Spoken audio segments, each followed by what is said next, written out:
Hello, Sunday കഴിഞ്ഞ് അങ്ങനെ ആർക്കും വീട്ടിലിരിക്കാൻ തോന്നില്ലല്ലേ? പള്ളിയിലൊക്കെ പോയി കുറച്ച് നേരം റെസ്റ്റൊക്കെ എടുത്ത് എവിടേക്കെങ്കിലൊക്കെ പോകാൻ എല്ലാവർക്കും തോന്നും. അപ്പം ഞാനും അമ്മയും കൂടിയിട്ടെന്ന് വിചാരിച്ചു ജസ്റ്റ് ഒന്ന് ടൗണിലേക്ക് പോകാന്നിട്ട്. അപ്പോൾ പോണ വഴിക്ക് ഇങ്ങനെ ഒരു പരിപാടി കണ്ടു. ജസ്റ്റ് ഒന്ന് അവിടെ നിന്നുട്ടാ.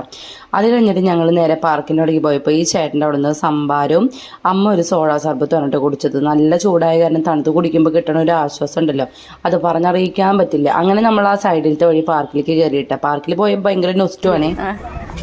വന്നിട്ട് നീ ഞങ്ങളോട് പറയും ഇപ്പൊ വരാട്ടാന്ന് ചെരുപ്പോട് ഊരിടും ഈ ഒരു പോക്ക്. പിന്നെ ഞങ്ങൾ തന്നെ കാണി പിന്നെ ഈ പാർക്ക് മുഴുവൻ തപ്പേണ്ടി വരും. എന്നാ ബെൻസ് അങ്ങോട്ടുണ്ടല്ലോ ഞങ്ങളുടെ അടുത്തിരിക്കും. എന്നിട്ട് ഞങ്ങൾ ബെൻസിനെ വിടും. എവിടെ നോക്കടാ. ഞാൻ ആലോചിക്കുന്നത് ഈ ലൂക്കാച്ചൻ എന്താവും അവസ്ഥ? കടന്നു വരും, അവൻ അമ്മയുടെ പാത പിന്തുടരും. അവൻ പറയും ഇവിടെ ഇരിക്കാൻ പറയും. അതെ, അമ്മ ഇങ്ങനെയൊക്കെ നടക്കണ്ടെങ്കിൽ അമ്മയുടെ കണ്ണു മൊത്തം ഈ ചക്കയമ്മയാണ് കേട്ടോ. വെറുതെ കോർപ്പറേഷൻകാരെ നടി കിട്ടണ്ടെന്ന് പറഞ്ഞപ്പോഴാണ് പിന്നെ ശരിക്കും നടന്നത്. അത് കഴിഞ്ഞ് ഞങ്ങൾ നേരെ പുത്തമ്പള്ളിയിൽ പോയി പ്രാർത്ഥിച്ചു. പിന്നെ എനിക്കൊന്ന് ത്രെഡ് ചെയ്യാണ്ടായിരുന്നു.